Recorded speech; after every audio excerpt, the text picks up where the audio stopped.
Boosters. Dois aqui, o meu amigão, aquele ali, e tem um quarto lá no fundo. Bom dia, eu tenho uma pergunta para o Rafa e é mais pelo lado interno da casa. Quando está chegando as apostas mais de um lado do que o do outro, você busca mais descer a odd ou confia no seu preço? E a partir disso eu tenho uma segunda pergunta, que é a seguinte: a casa, na maior parte das linhas, ela consegue faturar dinheiro ou ela vai com uma posição para o próprio mercado? Ela encara uma maneira desbalanceada ali. Tem mais dinheiro de um lado que do outro e ela vai estar apostando contra o mercado de fato. Tá. Então é o seguinte, a primeira pergunta, quando começa a ter uma movimentação, né, normalmente a gente tem uma equipe de risco, e essa equipe de risco que nos alerta, por exemplo, fala, está acontecendo isso, dá uma checada e tudo mais. Então, a primeira coisa, eu tento entender o porquê da mudança daquele preço. Tá? Então, eu tento ser rápido, buscar alguma informação.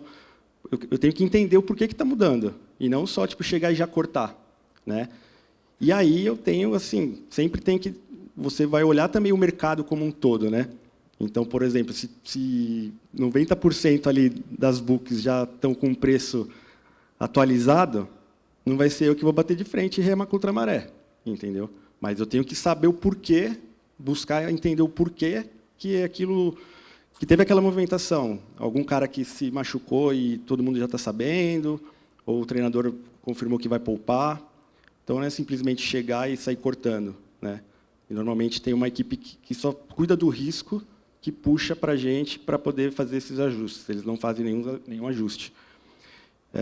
E a outra pergunta, com relação ao... quando... Se a casa perde, né? Sim, você vai fazendo assim, é o meu papel de trader ali, né? Então, por exemplo, se um lado está... A gente tenta equilibrar ao máximo, né? Se um lado está perdendo mais, a gente tenta equilibrar para ficar mais atrativo do outro lado, para tentar equilibrar. Mas não quer dizer que a gente não perca, né? Então, assim, a gente também tem aquela visão do longo prazo, né? Perde, com certeza, a casa fala assim, a casa sempre ganha no longo prazo, mas no curto prazo a gente perde. E faz parte. Às vezes a gente vai perder. Às vezes a gente tem que perder. Deixar alguma coisa atrativa para atrair ofertas, mesmo sabendo que vai perder. Faz parte do business. Perfeito. Vamos, só por questão de geográfica, vamos por ali primeiro. E depois, junta as duas perguntas de vocês, e aí a gente aproveita e responde as duas juntas. Bom dia a todos. Meu nome é Kaique. Eu fiz meu mestrado e doutorado em modelagem computacional, então eu já venho há bastante tempo trabalhando com inteligência artificial. No início desse ano, a empresa Greg Apostador me contratou para aplicar inteligência artificial nas apostas esportivas, e desde então vem sendo um trabalho interessante que a gente vem desenvolvendo. Eu aplico redes neurais para tentar estimar o preço e tudo mais. Uma coisa que eu achei interessante, eu fiz uma pesquisa geral e não achei cursos, né, no início de ciência de dados com um foco na inteligência artificial. Eu vi essa parte mais puramente estatística, que é uma ferramenta muito interessante, mas eu buscava ver mais conteúdo na área de AI. E eu queria fazer duas perguntas. O que tem de AI hoje na precificação? Okay? E existe alguma referência hoje, alguma pessoa que é uma referência hoje na aplicação de AI para estimar a Fairline? Essas são minhas duas perguntas. Obrigado. Bom, pessoalmente, assim, a gente não utiliza nada de inteligência artificial no momento. Né? É mais um banco de dados bem amplo, né? E com aquela parte de conhecimento das probabilidades estatísticas, né? Fazer algumas análises de regressão, uma coisa desse tipo, né? Mas de inteligência artificial, por enquanto, eu ainda não tomo nenhum partido com relação a isso. Enquanto chega aqui para as perguntas aqui, deixa eu puxar para o outro lado a pergunta do Luiz, para o lado do Paulo Barreto. Ele falou no que diz respeito tocou no assunto que diz respeito a movimentações de odds, né? Por parte aí o Rafa falou sobre a parte da book. Enquanto apostador, o Paulo, o que é que tu tem a expor quando tu vê esse tipo de movimentação? Tu faz o mesmo caminho que o Rafa falou, tu compra o preço, dá uma dica aí para a gente, porque isso daqui é muito importante. Às vezes você é um 2,10 que foi para 1,60, ninguém entende o porquê, ninguém sabe o motivo, ninguém se lesionou, ninguém está cansadinho, e o time faz um mês que não joga, está tudo bem, e ninguém entende essa movimentação. E, às vezes, essa movimentação é pura negócio da casa, e é interessante isso daqui, esse ponto. Show. Assim, tudo depende da evolução do apostador dentro do mercado, né? Quando você entra no mercado, você entra muito cru, sabendo de poucas coisas que você consegue aplicar. E algumas coisas são novidades para as pessoas. Para a maioria que está aqui nesse evento, talvez não.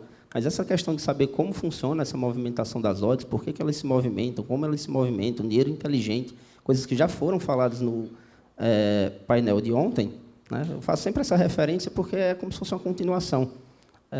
Elas são interessantes. E aí você vai ter que tomar, dentro da sua metodologia, uma decisão, né?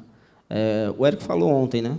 E pegar o barco andando, pegar essa odd que desceu lá embaixo, é interessante? Para o apostador, muitas vezes não, né? Muitas vezes não, porque o valor ele já foi diluído todo ali. Agora, tem uma questão sua. Você vai peitar, vai comprar essa posição contra o mercado? Então, isso depende da sua metodologia.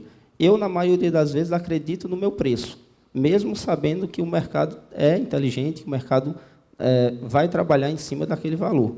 Agora, se o meu preço está do outro lado, são riscos que eu posso correr, principalmente nas minhas metodologias, né, que dependem basicamente de dados. Para fazer um toque no rapaz lá da pergunta que ele fez, não sei responder assim quem é a referência dentro do mercado, mas o que eu sei é o seguinte: muitas vezes a gente chega dentro do mercado e tenta esquecer toda a nossa construção de vida e até mesmo acadêmica. Eu, por exemplo, quando comecei, eu tentava desvincular o professor de matemática. Eu sou mestre em matemática, atuante em sala de aula, né? E nas minhas primeiras entrevistas, quando você vai olhar lá, meus primeiros conteúdos, né, eu tentava desvirtuar isso. Até porque as minhas precificações eram mais subjetivas, muito próximas, né, num segundo passo, do que ele falou. Pegar depois uma estatística e jogar subjetividade em cima daquilo para poder fazer o ajuste naquela primeira precificação, né? Depois de um tempo, dentro das apostas, eu fiz exatamente o contrário. Qual é o meu caminho fora das apostas? O que é que eu já sei? Qual é o meu conhecimento? É dentro da matemática. E aí eu procuro aplicar aquilo que eu conheço de matemática dentro das apostas. O caminho dele está sendo traçado lá nessa questão da inteligência artificial. Então, na minha época, pouca gente fazia isso, né? De trazer essa análise 100% estatística, vamos colocar assim.